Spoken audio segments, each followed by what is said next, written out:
1857 کی جنگ مسلمانوں نے اور غیر مسلموں نے جو لڑی تھی وہ انگریزوں کو اس ملک سے نکالنے کے لیے لڑی تھی. اور آپ کو معلوم ہونا چاہیے کہ 1857 کی جنگ میں سب سے آگے مسلمان تھے اور مسلمانوں نے یہ جنگ اس لیے لڑی تھی. ٹھیک وہی حالات جن اسباب کے تحت اور جن محرکات کے تحت مسلمانوں نے 1857 کی جنگ لڑی تھی، آج وہی حالات اس ملک کے اندر برپا کیے جا رہے ہیں. ٹھیک وہی حالات. آپ 1857 کی جنگ کے اسباب کو اگر آپ ہسٹری کے اندر پڑھیں گے، تاریخ کے اندر پڑھیں گے، تو تاریخ لکھنے والوں نے یہ بات لکھی ہے کہ اس زمانے کے اندر انگریز مسلمانوں کے ساتھ جانبدارانہ رویہ اختیار کیے ہوئے تھے. انگریزوں نے مسلمانوں کے خلاف جانبدارانہ رویہ اختیار کیا ہوا تھا. مسلمانوں کو کالجوں کے اندر بہت کم داخلہ ملتا تھا. مسلمانوں کو جابس نہیں ملتی تھی انگریزی حکومت کے اندر. غیر مسلموں کو آگے کیا جاتا تھا انگریزی حکومت کے اندر. آپ یہ سن کر حیران ہوں گے، تاریخ لکھنے والوں نے یہ بات لکھی ہے کہ انگریزی حکومت کے اندر جاب دینے کے لیے غیر مسلموں کو آگے کیا جاتا اور مسلمانوں کو پیچھے کیا جاتا تھا. کالجوں میں پڑھنے کے لیے، تعلیم کے لیے مسلمانوں کا فیصد اور مسلمانوں کا ریزرویشن کم تھا اور غیر مسلموں کا زیادہ تھا. مسلمانوں کو صنعت میں، حرفت میں اور ٹیکنالوجی میں، بزنس کے اندر آگے بڑھنے سے روکا جاتا تھا.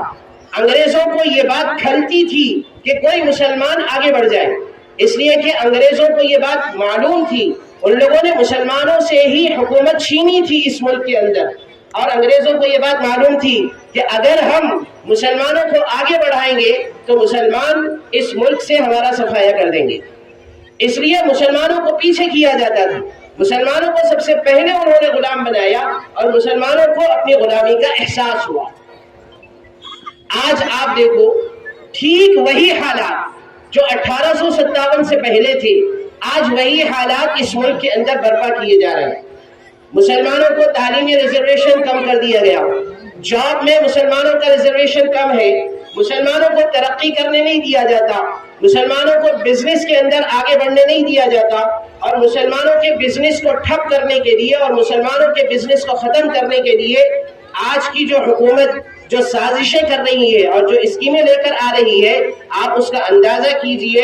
مسلمانوں کو غیر قانونی طور پر مسلمان نوجوانوں کو اٹھا لیا جاتا ہے اور ان کے اوپر عجیب عجیب کیسز ڈال دیے جاتے ہیں، اور پھر مسلمان اپنے ان کیسز سے بچنے کے لیے اپنا پورا سرمایہ اس کے اندر لگا دیتے ہیں، تو پھر مسلمانوں کا سرمایہ ختم ہو جاتا ہے. اس طرح سے مسلمانوں کو غریب بنانے اور فقیر بنانے کی سازشیں کی جا رہی ہے. یہ غیر قانونی طور پر مسلم نوجوانوں کو جو اٹھا کر جیلوں کے اندر ٹھوسا جا رہا ہے، یہ ایک منظم سازش کا نتیجہ ہے تاکہ مسلمان اپنے آپ کو چھڑانے کے لیے اور اپنے آپ کو بری کروانے کے لیے اپنا پیسہ لگائیں، اپنا پیسہ خرچ کریں. تو پھر مسلمان اس کے اوپر اپنا پیسہ خرچ کرتے ہیں اور پھر عجیب عجیب الزامات لگا کر ان کی پراپرٹی کو ضبط کر لیا جاتا ہے. آپ یو پی کے علاقے کے اندر چلے جائیے، وہاں پر کئی کروڑ پتی مسلمانوں کی جائیداد کو اسی طرح ضبط کر لیا گیا. عجیب عجیب الزامات ان کے اوپر لگائے گئے اور عجیب عجیب الزام لگا کر ان کی کروڑوں کی پراپرٹی کو ضبط کر لیا گیا. اس طرح مسلمانوں کو غلام بنایا جا رہا ہے. اس ملک کے اندر بڑی سازش رچی جا رہی ہے. 3500 سال پہلے کی غلامی اکھنڈ بھارت کے نام سے اور ہندو راشٹر کے نام سے لا کر مسلمانوں کو خاص طور پر ٹارگٹ بنا کر مسلمانوں کو غلام بنانے کی سازشیں کی جا رہی ہیں. مسلمانوں کو اس کا نوٹ لینا ضروری ہے.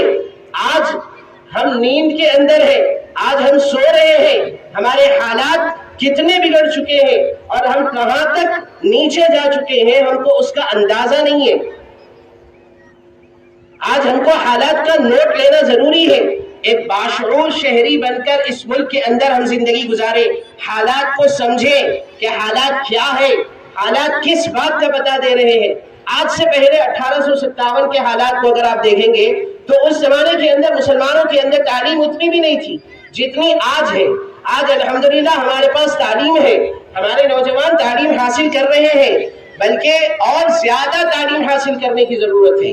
زیادہ تعلیم حاصل کرنے کی ضرورت ہے، آگے بڑھنے کی ضرورت ہے۔